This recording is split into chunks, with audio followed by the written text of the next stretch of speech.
রাজ্যে অবৈধ অভিবাসীদের বিরুদ্ধে ব্যাপক অভিযান শুরু হয়েছে।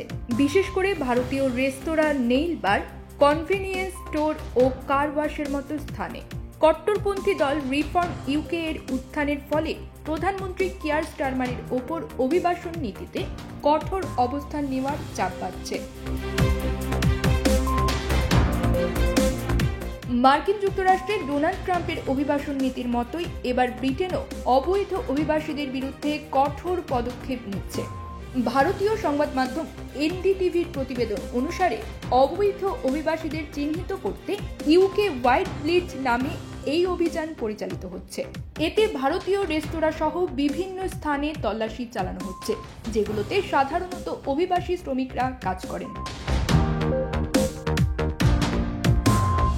গত কয়েকদিনে ব্রিটিশ প্রশাসনিক কর্মকর্তারা একাধিক ভারতীয় রেস্তোরাঁ এবং গাড়ি পরিষ্কার করার দোকানে অভিযান চালিয়েছেন। ব্রিটেনের স্বরাষ্ট্রমন্ত্রী ইউভেট কুপারের কার্যালয় থেকে জানানো হয়েছে, উত্তর ইংল্যান্ডের হাম্বারসাইডের একটি ভারতীয় রেস্তোরাঁ থেকে 7 জনকে গ্রেপ্তার করা হয়েছে এবং আরও 4 জনকে আটক করা হয়েছে।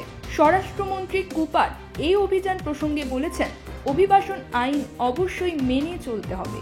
তিনি পূর্ববর্তী কনজারভেটিভ সরকারের সমালোচনা করে জানান, নিয়োগকারীরা বছরের পর বছর অবৈধ অভিবাসীদের শ্রম শোষণ করেছে, কিন্তু কার্যকর কোনো ব্যবস্থা নেওয়া হয়নি। ব্রিটিশ সরকার জানিয়েছে 2024 সালের জানুয়ারিতেই 828টি স্থানে অভিযান চালানো হয়েছে, যা গত বছরের তুলনায় 48% বেশি। একই সময়ে 609 জন গ্রেপ্তার হয়েছেন, যা গত বছরের তুলনায় 73% বেশি।